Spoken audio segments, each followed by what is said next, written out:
Assalamualaikum warahmatullahi wabarakatuh. Kami dari kelompok 3 kelas B mata kuliah Teknologi Media Tanam tahun 2020. Di sini kami akan menjelaskan bagaimana tahapan dalam pembuatan terarium dengan tema ekosistem hutan tropis. Alat-alat yang diperlukan yang pertama adalah sendok sebagai pengganti dari skop kecil untuk memindahkan tanah ke dalam wadah dari terarium ini. Kedua ada pinset untuk memindahkan tanaman serta untuk mempermudah dalam proses penataan. Lalu yang ketiga ada wadah transparan di mana wadah ini akan digunakan sebagai alas atau wadah dari terarium. Kemudian sprayer untuk membantu dalam proses penyiraman. Adapun bahan-bahan yang diperlukan yang pertama adalah zeolit, beberapa tanaman paku-pakuan dan lumut, tanah, arang, serta ada batuan kerikil. Persiapan media tanam. Langkah pertama yaitu memasukkan batu kerikil di dasar terarium. Batu kerikil yang dimasukkan bisa secukupnya.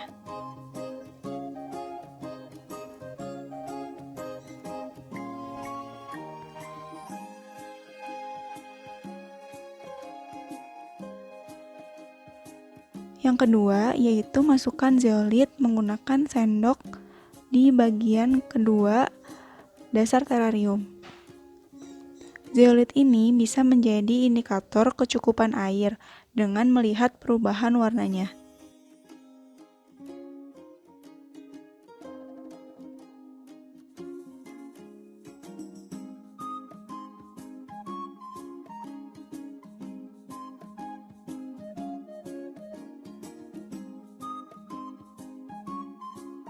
Selanjutnya, masukkan arang. Arang ini berfungsi untuk mencegah perkembangan organisme pengganggu tanaman. Selain itu, arang juga dapat menyerap racun dan menjaga drainase tetap baik dengan mencegah kelebihan air, sehingga akar tanaman tidak busuk.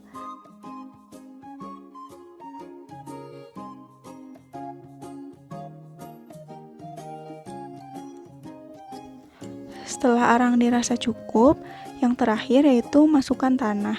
Tanah berperan sebagai media penyedia unsur hara dan media tempat berpegangnya akar tanaman agar tanaman dapat berdiri dengan kokoh.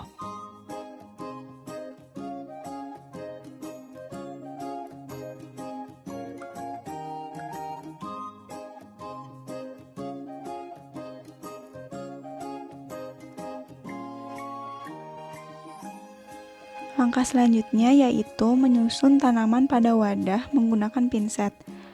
Sebelumnya, bersihkan tanaman terlebih dahulu.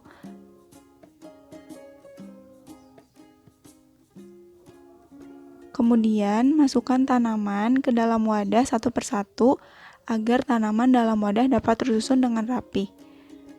Penyusunan tanaman dapat dilakukan dengan menggunakan bantuan pinset. Tanaman yang digunakan yaitu jenis paku-pakuan.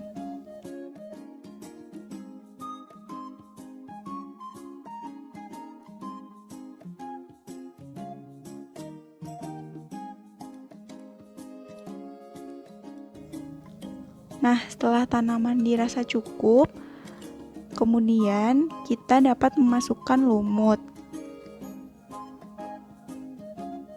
Lumut dimasukkan ke dalam wadah menutupi permukaan tanah yang tidak tertutupi oleh tanaman. Susun lumut sedemikian rupa sehingga tidak mengganggu posisi berdirinya tanaman.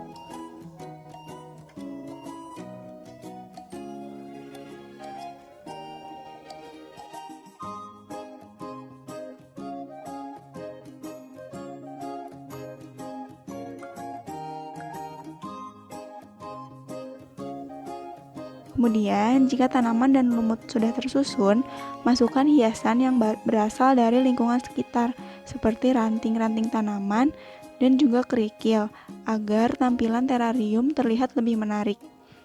Hiasan tersebut disusun sedemikian rupa, sehingga terarium tertata dengan rapi.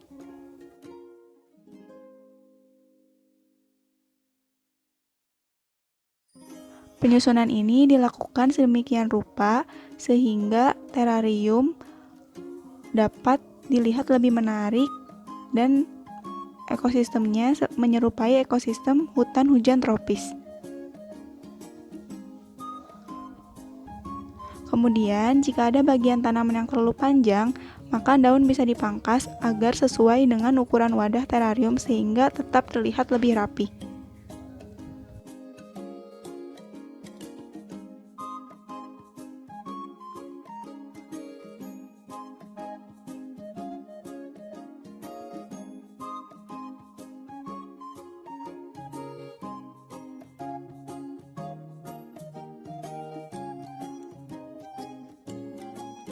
Selanjutnya, yaitu dengan menyiram media yang ada pada terarium hingga kondisi lembab.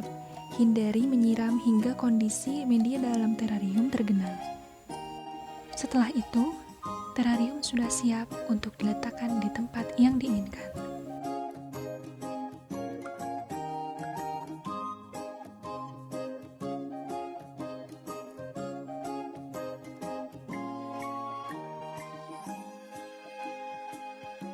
Dalam pemeliharaan terarium, perlu diperhatikan beberapa hal. Yang pertama, untuk penyiraman sebaiknya dilakukan 2 atau 3 hari sekali, di mana gunanya untuk mengurangi genangan pada bagian dasar media, serta mempertahankan kelembaban yang ada pada ekosistem di terarium tersebut. Yang kedua yaitu untuk pemberian nutrisi harus dilakukan secara berkala atau dengan menggunakan pupuk yang slow release, di mana agar unsur hara atau nutrisi dapat tersedia bagi tanaman dalam waktu yang relatif lebih lama. Ketiga, jika tanaman sudah besar, maka perlu dilakukannya pemangkasan atau pemindahan ke wadah yang sesuai. Apabila terdapat daun yang layu atau bahkan daun tersebut berpenyakit, maka lebih baik daun tersebut dibuang. Yang terakhir adalah dengan memperhatikan tempat peletakan dari terarium ini, khususnya terhadap pengaturan cahaya serta sirkulasi udara.